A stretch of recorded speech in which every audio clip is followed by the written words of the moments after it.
Welcome to North Node, the yoga and astrology podcast. I'm Becky, a yoga teacher, astrologist, and businesswoman. And I'm Laura, founder of Soul Sanctuary Studios, yoga teacher trainer, and wellness coach and consultant. In this podcast, we'll be diving into down-to-earth but deep soul conversations. We'll explore how you can connect and stay on purpose with your true north alignment through the transformative lenses of yoga and astrology. Each episode is designed to inspire and guide you on your own journey towards self-discovery, self-love, and personal growth. We'd really appreciate it if you could leave us a 5-star review on your preferred podcast platform. Your support will help us reach more listeners who are looking for insightful discussions and meaningful connection. Thanks so much for joining us. Now, let's dive into today's episode.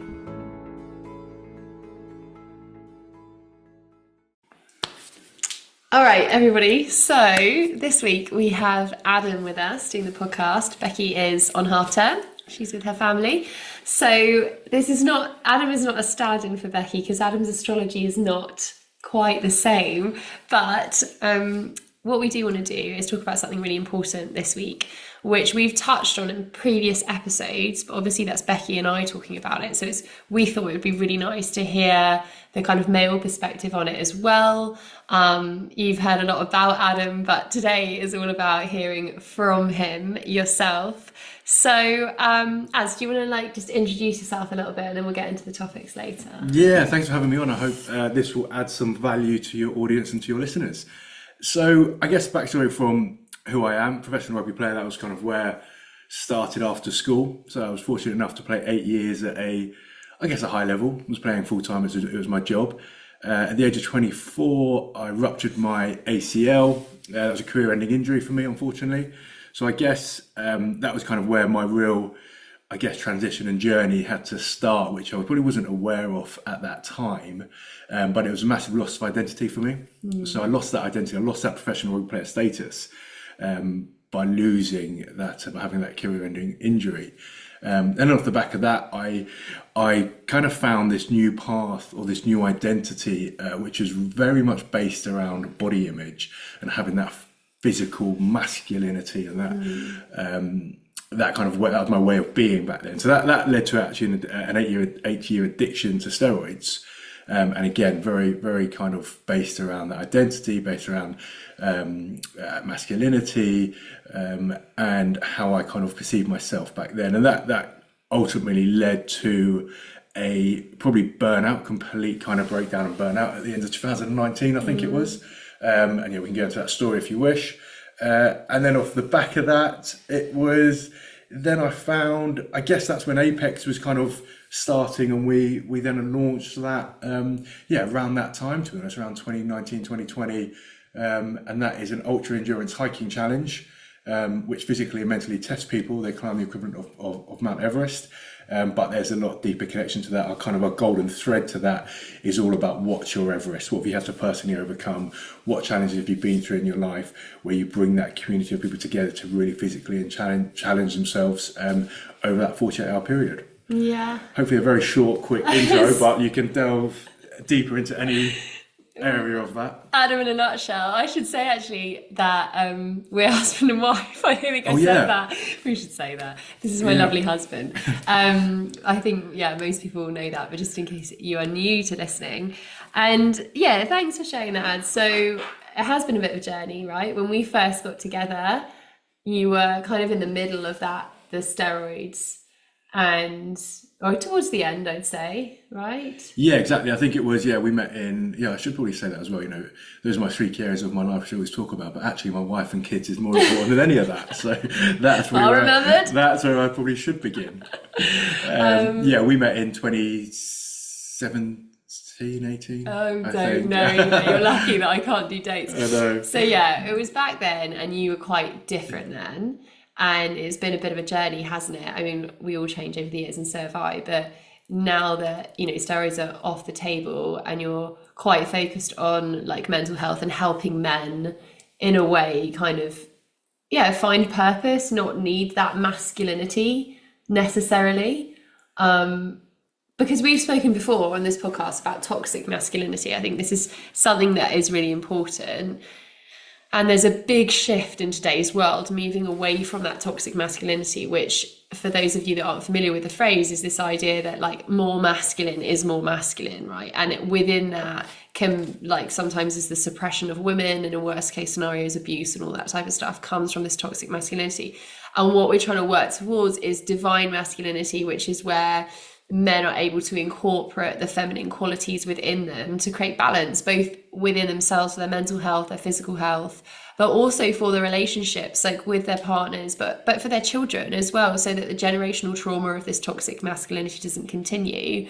And that's what I think, like, our journey has been, and your journey has been, moving away from that toxic masculinity of trying to look, like ultra masculine with all those, steroids, to a much healthier balance, not needing that, right?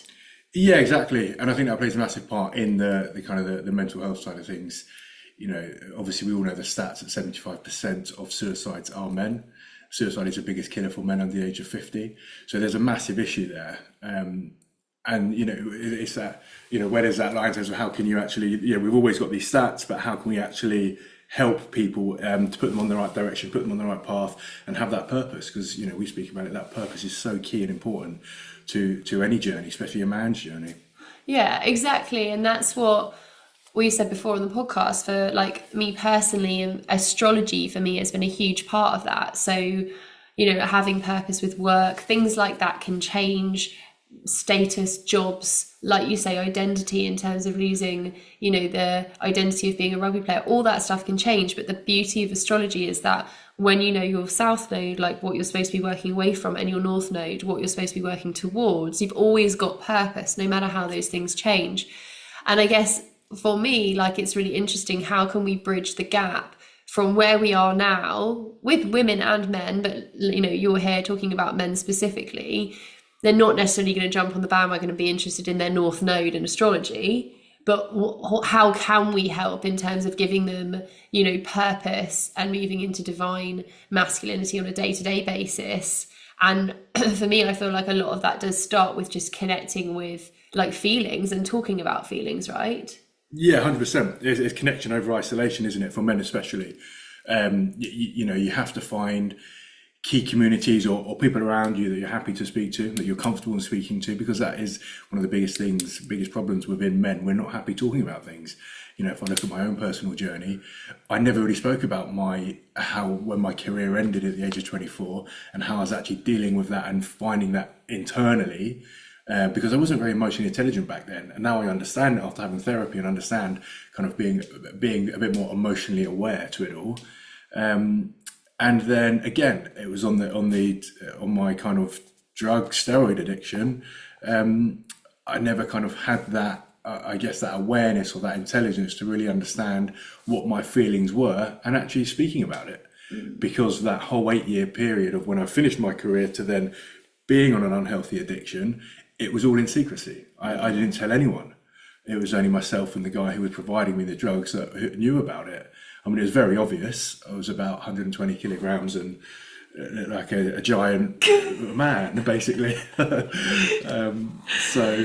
yeah, it's going back to that kind of actually just having that community around you, finding a safe space that you're open to talking. And that's where APEX has been great, because I always speak about the shoulder to shoulder concept. Men find it very difficult for whatever reason to look someone in the eye and have that personal connection and that personal chat by staring at them. And eye to eye, having a coffee is actually quite difficult for some reason. So what we found with APEX is actually that shoulder to shoulder concept, where you're hiking with someone, walking with someone over a 4 to 5 hour period. The conversation starts a bit light, but then by the end of it, the conversations are so deep and meaningful. It's where we found massive kind of growth, and the people we're helping, our audience is kind of targeted towards men, but there's a lot of women actually who are also taking up hiking and want to be involved in challenging themselves from a physical and mental perspective. But yeah, just from that simple shoulder to shoulder concept that we speak about a lot within APEX, I believe it's helped many guys over the kind of last couple of years. And it's amazing. I mean, obviously, I'm just on the sidelines kind of watching what Ads has created with APEX, which, for anyone that doesn't know, is As a sports events business, it's an event, APEX Everest, where you basically scale, I'm going to say this wrong, the height or the distance of Everest. Yeah, carry on. Yeah, but not on Everest, so on more kind of local mountains. So you've done one in Helvellyn and you're doing some more locally in the UK, aren't you? Yeah, exactly. So that was we're going into our second year now, and we had 100 people take part in the event last year where we did it over Helvellyn in the Lake District, to basically climb the equivalent height of Everest. So we had 100 people take part, 27 who completed it, but it's not a race for us. It's an all-inclusive community event where every story is a success. We celebrate everyone's journey, whether they come and climb it once or they come and climb it 9 times. That's always a big point for us. It's a big key factor that you can come and you could be on a massive weight loss journey, for example, and then that's your target, and you come and take on the mountain 2 or 3 times, and that's a success for us. And the reason that we talk about that now is that what was really surprising, I think fair to say for both of us or for everyone, involved in looking at how that event kind of grew the first time ads did it, was initially it was just that we just wanted to see, if we can climb Everest. But what happened was this community that was created by walking shoulder to shoulder, and women, but yes, men, really opening up and connecting with each other on those really long walks and like doing something challenging and having to dig deep. And then, I remember ads telling me at the end, they've got this like massive stretch teepee, and people like, taking the mic and just saying thank you and like relaying the connections and the relationships and the support that they had felt during that time was really special. And I don't think you were expecting that necessarily, that depth of community or that mental health or men's support network to come out of it. No, exactly. Especially that community feel. I wasn't expecting that at all. But I think once you push your physical limits so far, it opens up a whole different kind of probably area of your health, your physical and mental health, that you didn't even realize. For example, if you're into a 24-hour challenge, you start asking questions that you probably never come up before. So there's so much that comes up for you mentally when you're physically pushing yourself to the extreme limits. And you're right on that edge, and once you go over that edge, then it's a kind of a new world for everyone, and that's what's been so amazing. People really pushing themselves physically to the edge, which opens up so much more within them, that they can then open up, talk about it, be on the mountain, and share that experience with other people. And that's quite amazing. Like when we look at the parallels between what we're doing in terms of yoga, like yes, you can have a very challenging practice, and I always say like a yoga pose there is actually designed to trigger you. It's designed to provoke those thoughts of I can't possibly do that, so you hold yourself back, or I push myself so hard to achieve that pose because my self-worth is connected to achievement. What we're all doing, whether you're hiking up a mountain 9 times or whether you're doing the most challenging yoga class you've ever done, is it's facing your internal landscape. So it's fronting yourself and going like, where am I holding myself back? How can I dig deeper than I have before? How should I be looking after myself? And actually, we are working on like the psyche and mental health in that way through the physical body, which I think is what both our businesses have in common. But what's lovely to hear, yoga's obviously is kind of renowned for kind of mental health and psychology more, but hiking maybe. That was a surprise for me anyway, but it seems to be a big community there. Yeah, exactly. I think it's certainly been a surprise. I think it was a really nice surprise to see. And it's just like going back to the basics in terms of being outdoors in nature and actually connecting with nature.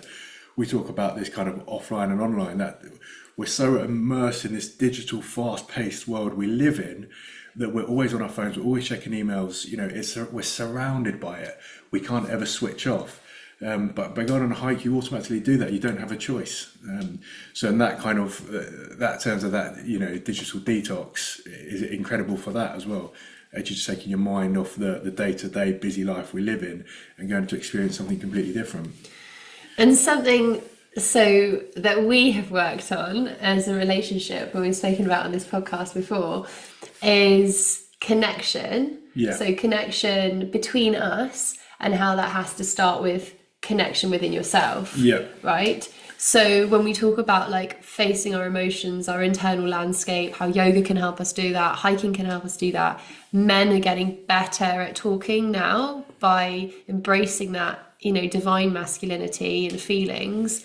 But that's been something new, right? And that's something we're still kind of working on, where I will say to you, like, but how do you feel about it? And you're a bit like, I still don't know. It doesn't come that naturally to know what the feeling is, right? No, definitely not. And I mentioned it before, it's that emotional awareness or that emotional intelligence, isn't it, that I've always struggled with, and that I'm very open about. I guess it's kind of connecting with that emotion, whether it be stress, guilt, shame, embarrassment, whatever it is, whatever that emotion is, and identifying that and labeling it, and then having those coping tools around that to help. But yeah, I think from personally and from our relationship, it is definitely something that I've struggled with. I think when we first met, you really got me into yoga, which helped. Unfortunately, I've fallen off the wagon with it, but I definitely need to get back onto it. And then more recently, actually, seeing a therapist around that, which has been really kind of really beneficial for me, because I think we both get stuck in such a world where we're busy with kids and our businesses and projects we're doing, that we actually forget about that connection and forget about us and how we can actually kind of work on ourselves as well a little bit, I guess. Yeah. And interestingly, because what we found is obviously the female approach to therapy can be really different to a male approach to therapy. It doesn't have to be, but Ads found through APEX, wasn't it? One of the charities was Rock to Recovery, and they're working with ex-military or military. Yeah, they're ex-military charity organisation. So yeah, they do fantastic work working with I think they work with ex-military, police force, and kind of NHS workers, so blue lights. And yeah, their work is amazing, and I've had kind of 6 sessions with them now, off the back of the money we raised for them through APEX. And yeah, it's been incredible. It's been really insightful for me. And it's been a different way in. We talk about, when you think about therapy, often we think about talk therapy and some of the more traditional ways, but specifically their techniques are, or what you've been working with is more PTSD style, isn't it? So it's more about, well, you can describe it. Yeah, I think the first kind of couple of sessions was all based around just being more open and talking of things and finding out why I wasn't kind of connecting too well with my emotions. We did some work around the whole letting go of that professional rugby player thing and how that kind of affected me, I guess, without realising over the last 20 years, 10 years, whatever it was. And then it was more around kind of doing tools and having these coping tools and mechanisms around becoming more emotionally aware, and actually being in the present, not thinking too much about the past, basically. Yeah, and it's been really interesting for me hearing that, like a more masculine side or approach to therapy in that way. And it's not about masculine and feminine really, but it's just the PTSD style was really relevant to kind of ex-military, which, feels like it might be more accessible to men, maybe I'm wrong in that, but how that's helped you. And interesting, I remember you saying like you didn't dream before. I wake up in the morning and I'd be telling you your dreams and you'll be like, I just don't dream. And then after the PTSD session you had some crazy dreams, right? Yeah, I did. Yeah. Yeah, I thought you were going to get into the nightmare I had. Oh, well, now you mentioned it. No, well, that was right in the thick of things. Yeah, right? that was I guess you'd call it rock bottom or whatever it was. But when I was on that complete burnout, I had some crazy nightmares then. And they were like night terrors, weren't they? So I think so. Yeah, it's hard to explain what they were. Yeah, so that was a point when that was, I guess, your the rock bottom, right? Which is where you were coming off steroids. There was a big chemical shift in your body, but we were in COVID and you had massive stress with work as well. There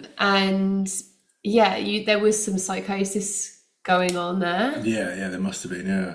But I think it was, some kind of I think there were stresses and like I said, the chemical imbalance. My body was covered in stress hives, wasn't it? Yeah.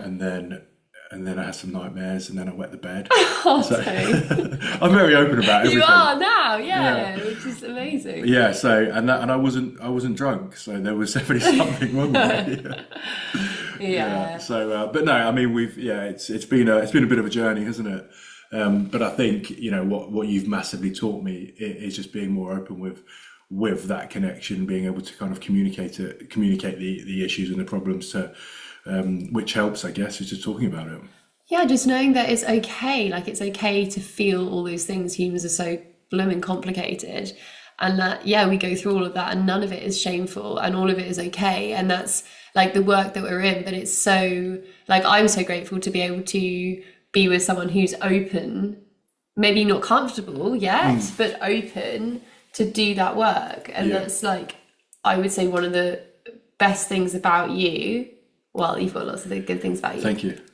But the growth mindset, like you want to learn, you're not set in your ways. You're like, yeah, I'll try that. I'll do this. You know, I can be better in some ways, is like, I think one of your best qualities, because it means that you're open to growth, you know? Yeah, I think so. And I don't know if that comes down to always wanting to be a better athlete, maybe. You know, I was never the most natural talented rugby player, but I had to work bloody hard to get where I got to. And maybe it comes down to that. I'm always willing to learn, willing to work hard, willing to kind of do the extra work to get that 1% better every day.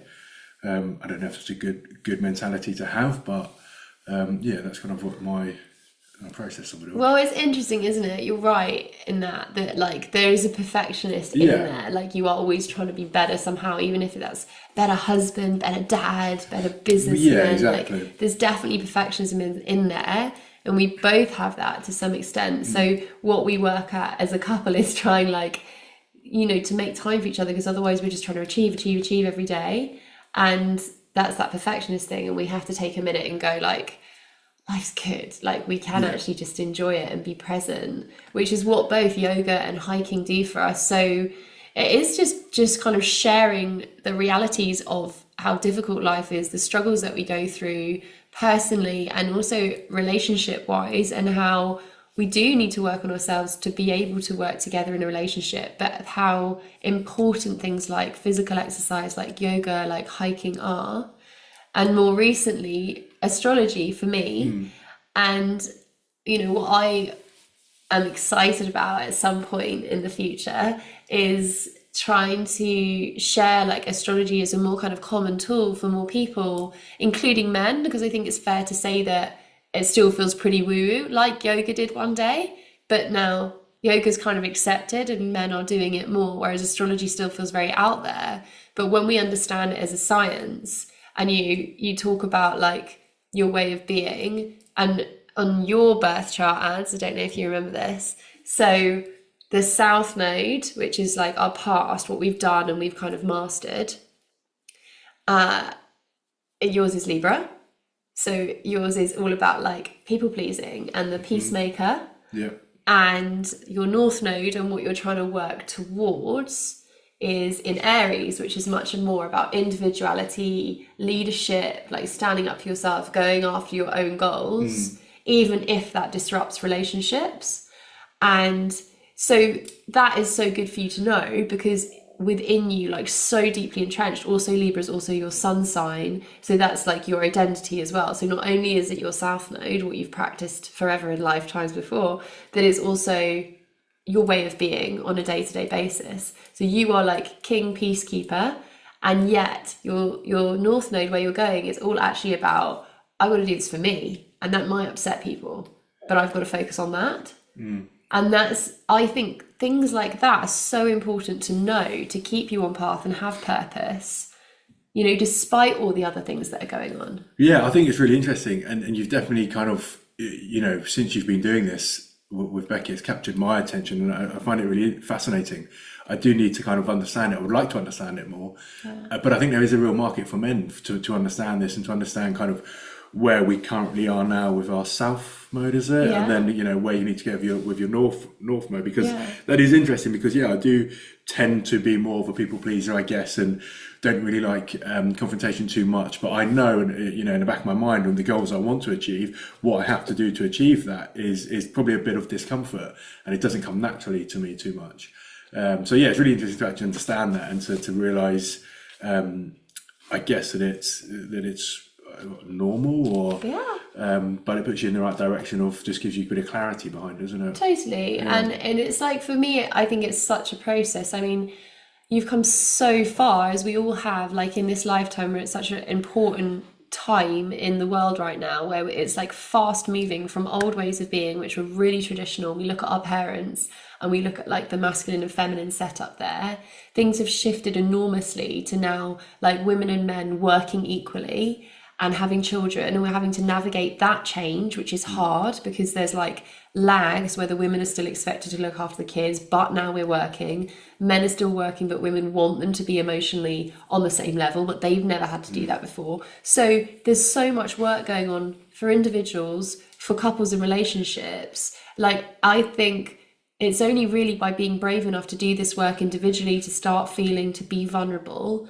When you get to that point, then you might be open enough to go, also astrology exists, you know, also there is spirituality and spiritual health, which is really important to be connected to, so that we have a greater purpose. It's not just about the job and how well we're doing in the job, but actually if our North Node is the thing that we're trying to accomplish in this lifetime is leadership and being like an individual, then you can do that anywhere, whether that's APEX, whether that's in another area of your life, that is your focus. That is your greater purpose. Or in yoga, we call it our dharma, like the reason that we were put on this planet, to help people in that way. And that's why, like, I think it's really exciting when you start talking about this stuff, because men are going to listen to you way more than they're going to listen to me or Becky. Like, I mean, men tend to gravitate towards you anyway.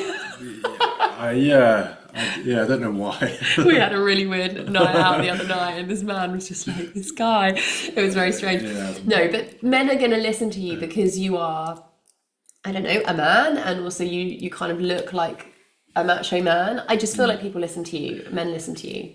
Yeah, I think so. I think it's just having that, I don't know, that typical look. I don't know, whatever it is, but yeah, I do feel that, and it's nice to be in a position where I can potentially help one person or 100 people, whatever it is, to help them on their right path or their purpose.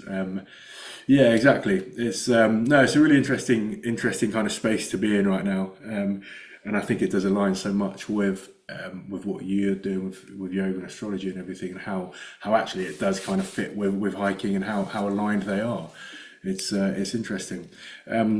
But what I want to know is what your kind of coping tools are around kind of burnout and stress, and then how you can align that into feeling more connected. Because I think that's where sometimes, if you talk about a relationship point of view, is like if we are stressed and we've got a lot going on, we probably disconnect a little bit. Yeah. So it's kind of what coping tools do we have in place that really help that to keep us connected.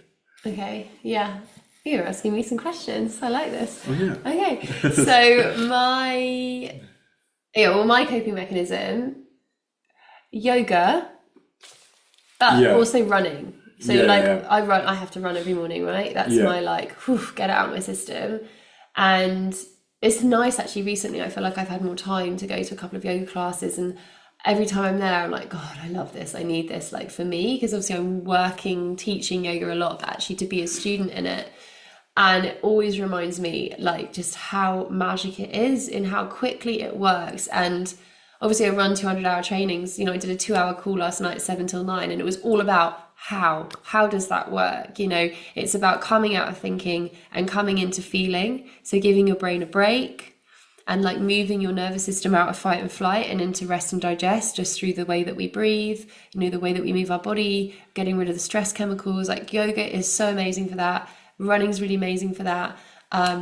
Massage, I have to have a massage, don't I? Yeah. When I get back from a massage, I'm a different person. Yeah, we should do more of that, actually. We should book you into a massage. Yeah, you can if you want. So that really helps. Talking really helps me, in case you hadn't noticed. Yeah. Like, it does. And I think sometimes that's where we struggle, because I think our coping mechanisms are quite different in that way. So if I return the question to you and say, how do you deal with stress? I think routine. If I'm out of routine, then I feel like I'm starting to get overwhelmed, and my stress levels do rise. So that's a big one for me. Is always kind of, if we can, stay in routine. I think physical exercise is a massive one for me, but like you're running or yoga. Is actually going to the gym or going to a run or whatever it is, but having that physical exertion is, yeah, I guess it's my coping tools for it. Yeah, but not talking. No, no, I do. Yeah, I really do like the talking side of things. So this is why I'm laughing, because this is so mean, isn't it? But what was the term that I came up with you? It's stone man. Stone man, it's so mean. And it fell out my mouth once, and we were in an argument, and I was like, so difficult, because I want to like connect with you, and it's like trying to talk to a stone man, right? So when I get stressed, I'm like, I want to talk about it. When Adam gets stressed, he's like, sure, walls are up, and you're just in like survival, and you don't have like capacity or headspace or time. Yeah, I tend to internalize everything, don't I? Fluff, you internalize things. So that's been interesting for us connection wise, because when I get stressed, I want to talk more. When you get stressed, you want to talk less. So I'm there like, help, and you're like, go away. Because I guess I'm just trying to deal with things on my own, in my own way. Yeah. And that's just me internalizing it. But yeah, that's definitely a work on for me, to talk about things more when I'm stressed. Because it's never personal. And I think sometimes you take it personally, but it never is. It's, if I'm stressed with work or with the kids or something, I just have to deal with it in my own way. Yeah. You know, I think we're getting better at it. It's always a learning curve, though, isn't it? I think with all marriages and all relationships, you know, you're 100%. Learning all the time. We're pretty good at, you know, we speak about non-negotiables. We're pretty good at kind of setting boundaries around that and really trying to help each other stick to what we like doing for ourselves. Yeah. So whether that's yoga, running, going to the gym, whatever it is, having a bit of headspace time, free time. I think we're pretty good at that. I agree. Looking after each other. I agree. And I think actually, you know, you say like you have to improve and get better at that, but also for me, it's been a lot about containment and actually like not having to overspill and overshare all the time. And like you've taught me like it's okay actually just to not talk about it and just have some peace and quiet sometimes. And I'm now really selective about like if I'm feeling something, I'll be like, I don't need to share that with everyone, you know, and actually I think that has brought me back into balance in some ways. So it is like, this is what a relationship is all about. And this is when we did an episode on holidays, and I said like we had some challenges on holiday, and that we came back, and that actually what was nice about it is that even when you face those challenges, you come back and you like, I commit to you and we work through this. Because relationships, you know, they say subconsciously we pick someone that triggers us. We pick someone that forces us to do the work and heal, and that a relationship should be a container for like healing and growth. It isn't just supposed to be like, you know, nicey mamby-pamby all day long. Yeah. Like it's going to be challenging. And the difference is who's in on that, who sticks at that when it's challenging, you know, and I think that is what we're really good at. Yeah, I think it always, whenever we do have a disagreement or a bit of an argument, whatever it is, I don't think we argue too much, but I do feel it brings us closer. Or, you know, we end up having a decent conversation around it, and it actually connects us even more. Yeah, which is good. But I think personally, I'm more of I keep things. I'm quite personal. I think you know I don't share too much. I can be very open, but I think when it comes to certain things, I don't really talk about myself too much, or in different situations and scenarios, depending what platform we're on, or just in conversation with people. So I think naturally I'm quite closed in that sense, which is something I'm working on, and especially in a marriage, you have to be as open as anything, don't you? Like you are. Yeah, I think there's a balance, isn't there? But that's why I feel and really admire you for how brave you're being in the work that you're doing at the moment, because whether you like it or not, the opportunities are coming to you because people want you to speak. They want you to speak about your journey and to try and help men, and you're speaking about wellness at wellness festivals, and there's all these opportunities coming to you to speak, which is ironic really for somebody that doesn't want to talk.